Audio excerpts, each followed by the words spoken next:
Ce qu'on a rapidement compris, c'est que le coronavirus entre par les voies respiratoires. Il utilise un récepteur appelé ACE2, très abondant dans les cellules de la muqueuse qui tapissent la cavité nasale et les poumons. Ce récepteur est la porte d'entrée qui permet au virus de coloniser ces cellules et de s'y multiplier. De là, les virus vont se disséminer dans la trachée, les poumons et les bronches qui sont les cibles précoces de l'envahisseur. C'est ce qui provoque des symptômes grippaux comme la fièvre, le rhume, la toux et les difficultés respiratoires qui peuvent parfois s'aggraver en pneumonie et en détresse respiratoire aiguë. L'échange entre oxygène et gaz carbonique est compromis. Au début, on a donc pensé que c'était une maladie pulmonaire. Mais il y a des cellules d'autres organes dans le corps qui possèdent également des récepteurs ACE2 en moins grande quantité.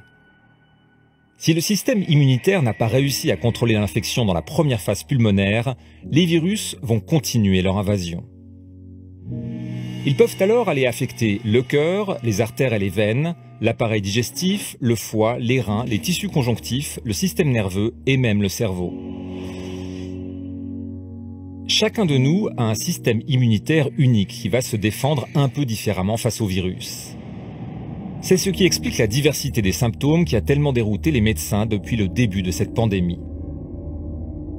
Le spectre va d'aucun symptôme à la catastrophe totale, en passant par des effets surprenants comme la perte du goût et de l'odorat. Ce sont des atteintes neurologiques qui peuvent également provoquer des troubles de la conscience, avec des états confusionnels, des évanouissements, de la somnolence et de l'apathie qui va jusqu'au coma, ainsi que des épilepsies et des AVC.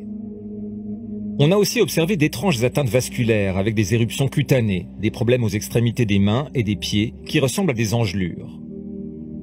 Après des symptômes grippaux parfois très légers, la santé de certains patients se dégrade soudain très brutalement sans signe annonciateur, généralement autour du 8e jour après les premiers signes de l'infection. C'est ce que les soignants redoutent. Ils appellent ça un orage de cytokines. Les cytokines sont des agents de l'immunité. Ils sont mobilisés en trop grand nombre par une réaction disproportionnée du système immunitaire. Cet emballement contre le virus provoque une inflammation tellement violente qu'elle détruit aussi les tissus des organes. Récemment, les médecins ont observé que cette tempête inflammatoire peut aussi provoquer des troubles de la coagulation qui devient trop forte. De multiples mini-caillots se forment et bouchent les vaisseaux sanguins. Ces graves perturbations de la circulation font dire aux scientifiques que le coronavirus provoque non pas une maladie pulmonaire, mais une maladie inflammatoire systémique des vaisseaux sanguins. C'est la défaillance multiple des organes qui peut conduire au décès.